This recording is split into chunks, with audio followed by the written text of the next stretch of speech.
Against all odds, Arsenal win, and I mean against all odds. This is the Arsenal Reaction Show.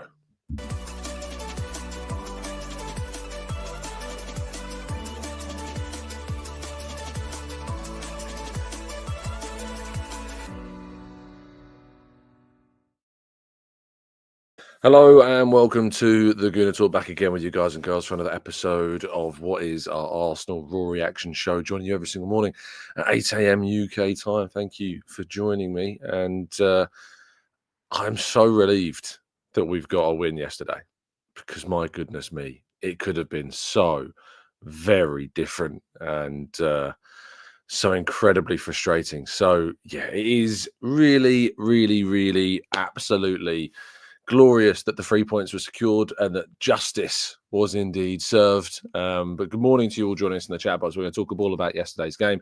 We're going to take some of your comments in the chat box, and I'm going to try and stay awake because I'm incredibly tired this morning, as usual. And as I've explained the last couple of days, and tomorrow as well, I'm in kind of away on a break this weekend, not at the games, and just kind of chilling with some friends. So it's different surroundings. Hopefully the audio's fine. Hopefully the connection's fine. Hopefully you can see me fine.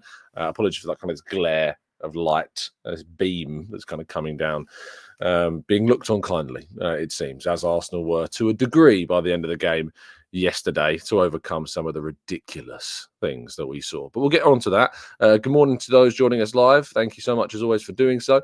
Steve, James, Paul, we got Rich of Black Shine and Captain Presence. Sorry, we've got Stephen, Arasilki, Louis, Paul. We've got Glenn. We've got Gooner 76, Maximius, and plenty more of you guys and girls in the chat box as well. Thank you as always for tuning in. Without further ado, though, let's jump into today's slides. Arsenal 1, Wolves 0 away from home. Justice is served in the end. Thank goodness justice has been served, because if it hadn't have been, I mean, it would have probably been an end to the title race completely for Arsenal at that stage. You know, a game that Arsenal are expected to win, Liverpool winning their game, going, you know, what would have been probably 8 points clear with a game in hand. It's very, very frustrating to think about what could have been had things gone a different way. But in the end, justice was served and Arsenal managed to get the win on the day. The lineup was, I think, what people would have expected when we found out some of the absences that we were dealing with. Martin Odegaard, sadly ill again. Maybe it's to do with having a new child. Maybe it's to do with the previous illness he's had. It's pointless speculating about why. All that matters is that he was. Martin Odegaard was ill for this game and unavailable to play. And in games where we have not had Odegaard, we have struggled to create chances. But actually yesterday we managed to create quite a few big opportunities that sadly weren't taken until we got our chance in the second half. But that was a big blow. Mikel Merino as well, also not available. Hopefully both of them can play some part in the game midweek. At the very minimum, we want them to be available for the game against Manchester City next weekend. That's kind of the big worry, of course, on the outside, the long-term perspective, because that's a huge game and we don't want to be missing either of those two. Saliba did make it back, which is obviously a really good sign for his potential involvement in the game next week as well. And it was Waneri that came in for Odegaard in that attacking midfield position. Timber, Gabriel, Lewis-Skelly also back from his injury. Partey, Rice, Martinelli, Havertz and Trossard completing the lineup. Now, before we get to kind of the big controversy, we have to talk about the chances that we did create, because we did create 2 very good chances for Kai Havertz. The first one, of course, that header that was well saved, but it's a position where you're looking at and you're going, goodness me, you've got to score. In that position, when you've got that ability, you've got to put the ball in the back of the net. And naturally, obviously, that opened the door for the Kai Havertz critics to rear their ugly heads once again, naturally, and take things overboard as they do without adding much perspective. But the bottom line is, for anybody looking at those opportunities, is if Arsenal hadn't have won yesterday's game, we'll be looking back and going, well, regardless of the red card, we should have won the game, because Kai Havertz had the opportunity to do that. Now, at the end of the game, Havertz collapsed I think he was holding his hamstring even as well. I think I've seen some people suggest, and he had to be hauled off the field by the medical staff and the fitness coaches because he's obviously been playing since coming back from that illness practically all of every single minute. I think he only came off in one of the games, and that was in midweek against Dinamo Zagreb. I think he came off to try and give him something of a rest because he's just been playing so much football. And I think he's spent. I think he's physically spent. I think he's mentally spent at this stage. He absolutely has to be given a full rest against Girona. I wouldn't be starting him against Girona on Wednesday night. I think he has to be tried to be allowed to rotate with maybe one of the youngsters. Of course, you could put Trossard in that position, but we need to try and rest some of the other players as well for midweek. But I think we have to try and give some of these other players a chance and give Havertz as much of a rest as feasibly possible in midweek because it's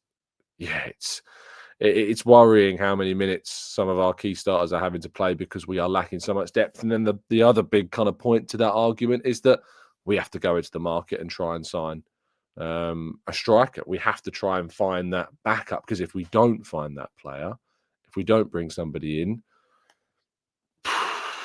we're in a big trouble. We're in big trouble because our striker that we are using is utterly, entirely exhausted at this stage. He works so incredibly hard every single match and obviously doesn't get the credit that he deserves for that because, yes, he misses chances, which do need to be scrutinised. But people take it way over the top and without kind of taking any credit of the context of the situation. And we just desperately need to bring somebody in. We desperately need to bring somebody in. And it is going to be on those behind the scenes, above Mikel Arteta that will be looked to if we don't, because Arteta's done everything that he possibly can from his position to say everything regarding that position. But now we get to the kind of serious point of the game and the big moment of the game that was, and rightly, dominated the discussion. And not as even the fact that Arsenal won the game or the goal that we're going to talk about in a little bit as well. But the part that dominated this game yesterday was the fact that Myles Lewis-Skelly, 18-year-old Myles Lewis-Skelly, is sent off for what is definitely a yellow card in every sense of the word, a cynical prevention of a counter-attack that we see in every single game, in every single league, in every single country. You will see this incident, you will see a yellow card given, but no, because, and let's be very honest about this, because these situations happen to Arsenal and nobody else. There is far too much evidence at this stage to suggest anything other than the fact that Arsenal are treated differently. We are treated differently as a football club. And it's ironic that it's Michael Oliver at Wolves giving another red card, because if you remember back to when Arsenal played Wolves a couple of years ago and Gabriel Martinelli is sent off for 2 straight yellow cards in the same action, never, ever seen again. Michael Oliver, who didn't send off Mateo Kovacic against Arsenal when he scythed down Martin Odegaard with a horrendous challenge. Michael Oliver, who sent off Leandro Trossard for kicking the ball away milliseconds after he'd blown his whistle. I can't believe I tried to make excuses for that at the time. I'll be very honest. I really tried to make sense of that. And when you see words from fans, I mean, I was scrolling through social media, you know, the word corruption was coming up a lot. And I very much try and sit and say things like, look, it's not that, they're just bad. I say it all the time. I saw Clive tweet yesterday. Now, Clive is always if I'm feeling like I need to get some perspective and some balance and some calmness, Clive at Clive PAFC tweeted, if you leave it long enough, people will reveal themselves. There is no debate. Oliver has revealed his true self. Corruption live in front of the watching football world. He didn't ruin our day, though. 3 crying, laughing faces. People are accusing the PGMOL of these these people of these things, and when you look at the record and you look at the decisions and you look at the inconsistencies and you look at things that are said and done against certain teams and not done against others over such a period of time, I empathize with those people. I want to believe they're just bad. I want to believe they're just bad. But when you see pictures of Michael Oliver wearing a Newcastle shirt circulating across social media, knowing that Myles Lewis-Skelly will not only miss Manchester City, who, of course, if you're well aware, go do some Googling about what Michael Oliver got paid to go and do in Saudi Arabia. And then, of course, seeing him in a Newcastle shirt, knowing that Myles Lewis-Skelly or any Arsenal player that he would have been sending off for a straight red card would miss that second leg of the League Cup. It's just absolutely mad. We think about Jared Gillett with those interviews that were done and people revealing that Jared Gillett was a Liverpool supporter who, of course, was involved in the sending off of William Saliba before the game against Liverpool. It's the parallels, the wires that are being kind of like sewn from one to another, and you start taking a step back and looking at the bigger picture. It's so gutting that this game that we watch and we love week in, week out gets ruined by these awful officials. Credit to Sammy. I wasn't working yesterday, so obviously I wasn't writing any articles about the game or anything, and I certainly would have done had I been. I may still do so when I return to work next week, although when I return to work, I'll be flying off to Spain on Tuesday. But Sammy Motbella, the Mail, wrote a piece for the Mail in which he headlined it, the Michael Oliver farce. Arsenal won, Wolves lost, Oliver lost too. Report from Molineux, where we witnessed an all-time Hall of Shame refereeing decision. It's nice to see kind of these things being called out as real as that is being called out there, because it's horrendous. But when you actually look at the incident in kind of more closed analysis, they try and justify it as serious foul play. They try and justify it as somehow he's put his studs down, it's high. He just trips him over. I remember a game, I think it was Arsenal against Burnley, Granit Xhaka did a very similar challenge, just tripped a player over as they were trying to break. It's a yellow card because it's the denial of an attacking phase of play, cynically. It's a yellow card. Everyone knows that's what happened. Everyone knows that Pep Guardiola's effectively mastered this for Manchester City over the last few years. It's an 18-year-old kid. That's what bugged me more. It bugged me that it was Myles Lewis-Skelly and that Michael Oliver felt the necessity to send off a guy who's basically just exited childhood. Imagine the mental impact on Myles Lewis-Skelly of being sent off in that moment. And no, I'm not saying that, like, if depending on a player's age, it should change the way in which referees, officiate games. But I was just thinking about, like, if you're going to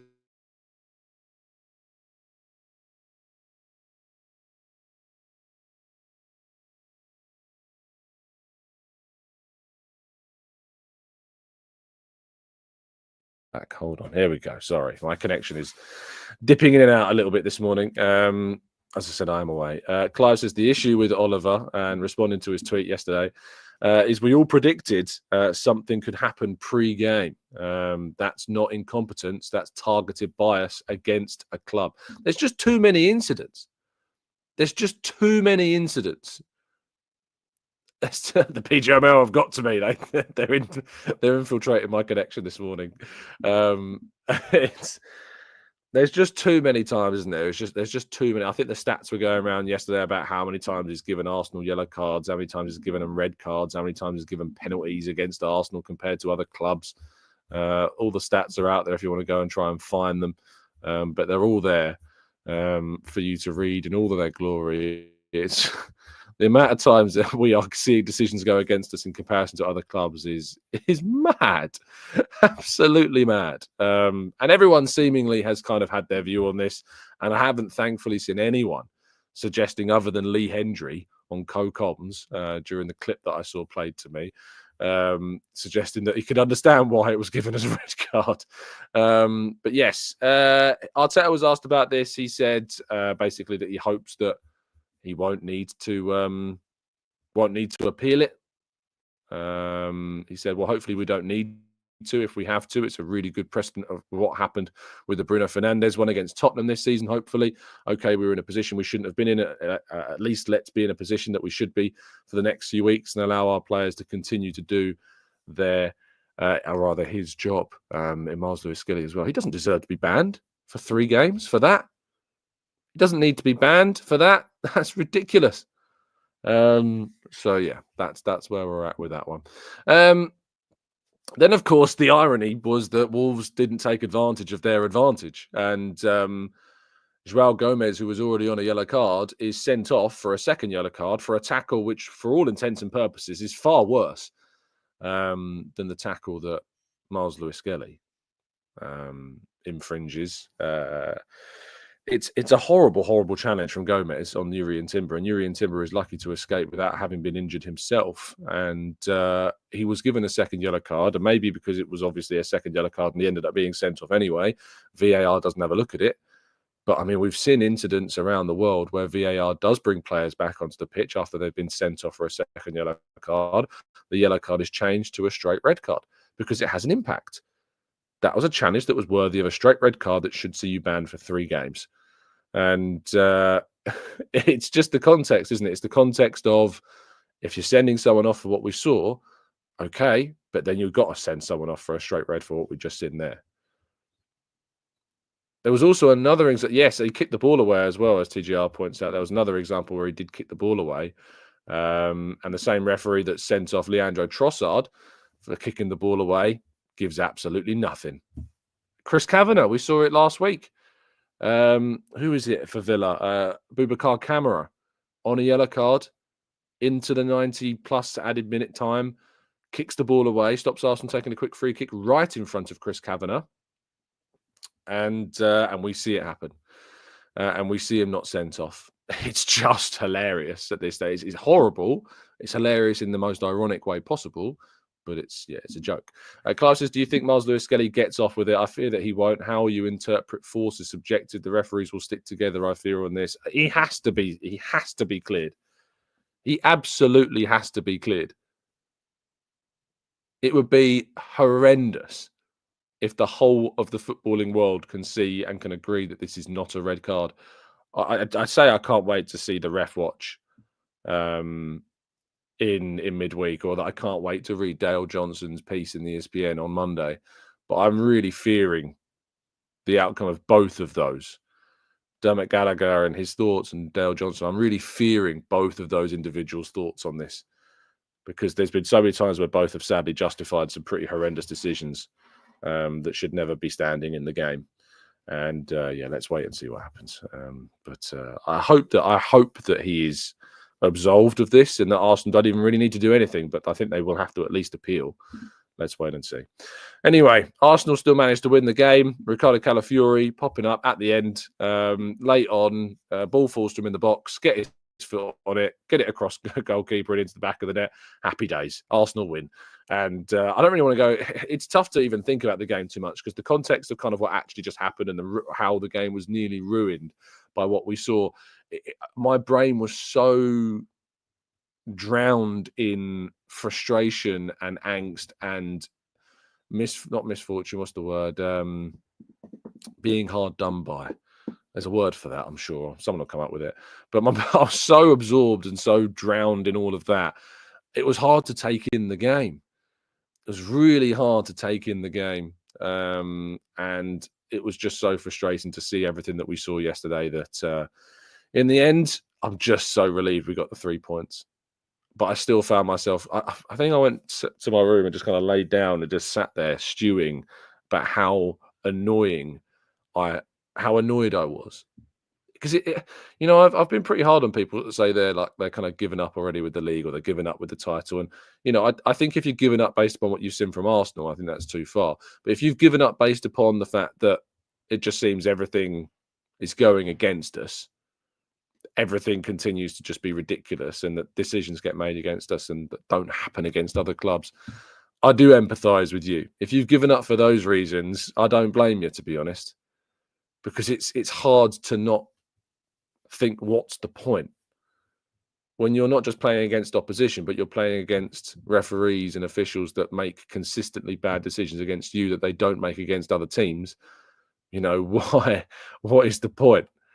From the perspective of someone who does this as a job and that has to go to the games, has the privilege of going to the games, it's incredibly frustrating because you just want to do your job and around an environment that allows you to do it in the best possible way, and the referees simply don't allow us to do that.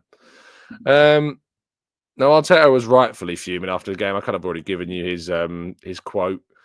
He was very, very angry. I think he would have avoided any punishment. I don't think I've seen any quote or anything that I think is flagged up to me, at least, that he'll get any kind of punishment he certainly shouldn't do. But yeah, he was very frustrated with what the situation was. He was asked actually, how often do Arsenal train with 10 men? He says, well, we play certain contexts of game scenarios of drills that we have overloads and underloads.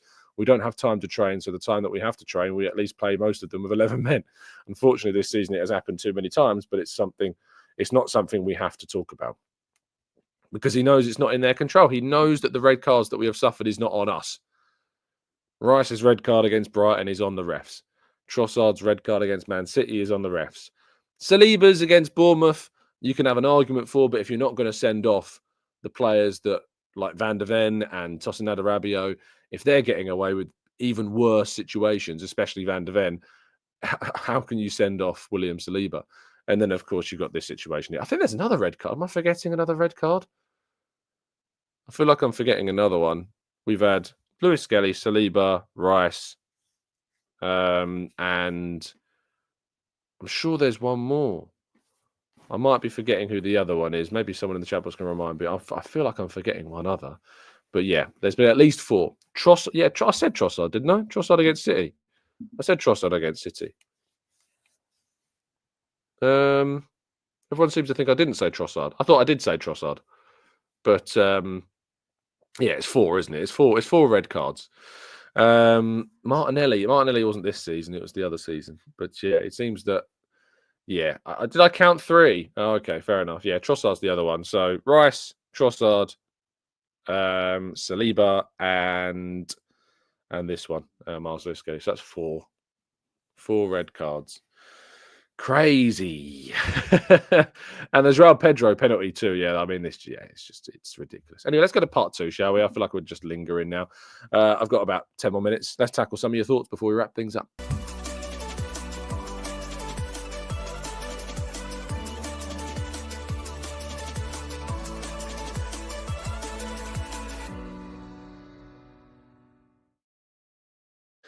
Okay, this is part 2 of the show where we're going to jump into the chat box and tackle some of your questions. So if you've got any that you'd like to throw in, now is the time to do so. There's over 1,000 of you tuning in, which is great.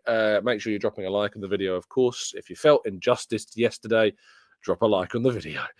Temi, thank you so much. Remember, for 9 months now with us. It's been a key part of our viewing experience every morning. Thank you for you being here. And says, can Michael Oliver be banned from refereeing Arsenal games? I think we've seen stories, haven't we, in the past of teams requesting not to be officiated by certain referees. I mean, I think Arsenal are very much well within their rights to ask the question. Will says, to what extent could victory in this manner and Arsenal's show of character be more revealing and crucial than a standard convincing 2 or 3-0 domination as we would have expected for the future of the team? I said this to my missus while watching some of the clips yesterday. I felt as though this absolutely had to be bigger and potentially more valuable as a win than just a standard 2-3-0 win. It had to be, surely, did it not? It surely absolutely had to be more valuable than that, because if it was that we were going to win in this fashion, you get such a kind of, what's the word, a euphoric feeling of winning against injustices, such a dopamine hit from those types of wins. Hopefully it stands as really good motivation going into that Manchester City game next weekend. Patrick says, I thought yellow, but at first, but it was beyond cynical by MLS. The ball was nowhere near. And it's just, Patrick, I'm sorry, mate. I know that you like to ask the question of Arsenal in all senses, but if you're going down that route from yesterday, it's just cynical tackle. It's a real effort you're taking to be against Arsenal this morning, Patrick. It really is. Lucas says, do you think the court hearing after Mikel Arteta's post-Newcastle rant has made us treated differently? I don't know if that's how much that's made a bearing. I can't even remember a court hearing even happening. Other than that, obviously, was it what his comments that he made after Newcastle? Maybe that's had an impact. I am almost certain that Arsenal will become the butt of the joke in the PGMOL meetings before games. And that's purely my honest opinion on that. They have to be just kind of joked about Arsenal in prep for games. You can just see it, you can just picture it, can't you? Oh, I hope I'm not on the Arsenal game this week, or maybe I hope they are. Vihar says, is he really overtly out to get Arsenal, or simply doesn't like that our coaches are just tired of refs and we let them know? They seem to don't like the vibe of the team and play by the book. Is he out to get Arsenal? The stats suggest that he is far, far, far more, well, they're far, far, far more kind of, what's the word? Scrutinizing, if you like. So there you go. Clive says, mention the women's game today, mate. I mean, you don't need to tell me, mate. It's a huge one. We've got Chelsea away from home, midday or 12:30 kickoff, of course, at Stamford Bridge. We've sold out our allocation. We're taking, I think, 3,000 Arsenal fans to Stamford Bridge today for the women's game. Huge match. Arsenal could potentially get themselves back in the WSL title race. Even if they win this game, it's going to be very, very, very difficult. They are currently 7 points behind Chelsea, but they could reduce that to 4. And who knows? Maybe there's an opportunity there for Arsenal if Chelsea slip up and are affected a little bit by that. So huge game for Arsenal. Good opportunity to get back into the title race. But it's going to be very, very difficult. But René Slegers has been doing a brilliant, brilliant job since taking over on an interim basis and now a permanent basis. So very, very good indeed. Maximus says, Tom, any transfer updates? Nipan spotted in Manchester. Do you know anything about? Oh, this is interesting. So the Nipan story we talked about yesterday, story we talked about yesterday. Fabrizio Romano suggested that he was in Manchester yesterday. David Ornstein has suggested that he is not in for him. I think there was a response to a message, I think either on Threads or on Blue Sky from David, that suggested that Man City are not in for Nipan. But Fabrizio Romano is very on the other side of this and suggests that he was at City yesterday because there's talks about a potential deal. It's very interesting, this Nipan story. We'll, of course, keep you updated on anything else that changes. I am away on holiday, so I'm not really doing any digging on transfers this weekend. I'm just having some time off other than this. So, yeah, let's see who ends up being right in this regard. It's the craziness of Arsenal transfers and reporting, isn't it? Can pit people against one another. Dan says, Tom, the narrative around, oh, you won, shut up, it's so shallow. The auto 3-game ban versus the 1-game ban for the same tackle later on, surely not a conspiracy with City coming up. I just sincerely hope that Lewis-Skelly is what's the word? Absolved of his red card, because he absolutely doesn't deserve a 3-game ban at all. Gaza says Oliver had the red plan from the start of the game. Gaza alleges he was deliberately giving us a lot of 50-50 to try and show the fairness before he took action with a red card. Ikas says, one thing I've criticised about this team is that we've struggled to win against adversity this season. This is a very big result. Frank says, ask judges. Arsenal have been hated by the football establishment for decades. I did watch Judge's video. He's an emotional guy. We know he said some things that are wrong in the past, but yesterday he was on top form, was Judges. Ian says, Rice's second yellow was at the beginning of the season where the PGML started new rules for kicking the ball away. Sleeber was the last man, and Trossard was a bad barge on KDB before kicking the ball. MLS red is plain wrong. I am trying to explain some of those reds. I don't agree with them personally, because we've seen the same instances for other teams, mate, and they have not gone the same way as they went for us. They've just not. The consistency has not been there across those decisions whatsoever. Asher says, is it time to sell Rice? I'm not even going to read the rest of that comment. Chunho says, the PGML should at least rescind that red on Myles Lewis-Skelly for Sarter's ridiculous decisions and clear biased against us. Oh, I see. Maybe I've been too harsh on Ashley there. I thought he was being serious. Excellent last season, great yesterday, but made a huge mistake. He shook Oliver's hand. Rice took it too far. I genuinely didn't want to read the rest of that comment when I saw the words, should we sell Rice? And the thing is that usually my brain would kick in and think, oh, there's going to be kind of a quippy end to this comment. But sadly, we've had so much stupidity in the comment section of late with some of the takes that I genuinely thought someone was going to say, we should sell Rice. So I apologise to you, Ashley. That was completely on me and some of the morons we've had in the last couple of months. Martin says, hey, Tom, I share your pain. Someone accused me of being employed by the club for a comment on YouTube. That's because they're arrogant, Martin. It's the arrogance that comes through, isn't it? Someone cannot fathom that another person has a different opinion to their own. So the only way that they can justify it is that you must have some kind of ulterior motive. Narcissists, Martin, is what you describe those people as. Narcissists. Let's go up a little bit more. Ajmal says, do you think the media criticise referees the same way they do players? Probably not. In general, it's more critical towards players, I think, than referees. But certainly credit to Sammy for his piece yesterday. AFC Till I Die says, hi, Tom, what can Arsenal do about all these unprecedented calls from the refs and VAR?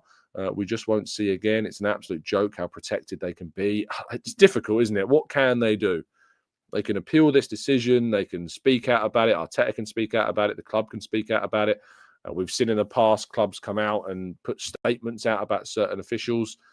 Can they do that here? I don't know. I think Liverpool have done it in the past. I don't know what's going to happen with this one. Arsenal went to bat against, the decision to charge Arteta on one after the Newcastle game. Be interesting to see if that happens again here.